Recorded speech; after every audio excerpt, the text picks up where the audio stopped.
আসসালামু আলাইকুম রহমতুল্লাহ। এটি হলো আমাদের শাওমির সবচাইতে পপুলার সিরিজ রেডমি নোট 13। এই ফোনটি আপনারা 4টি কালার পাচ্ছেন।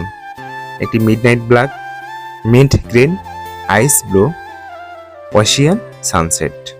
এই ফোনটির প্রসেসর হিসেবে রয়েছে Qualcomm Snapdragon 685, 6 nanometer manufacturing processor technology, CPU octacore 2.8 gigahertz, GPU হিসেবে রয়েছে অ্যাড্রিনো 610, স্টোরেজ হিসেবে রয়েছে 6GB 128GB, 8GB 128GB এবং 8GB 256GB, LPDDR4X plus UFS 2.2, expandable storage হিসেবে রয়েছে 1 TB।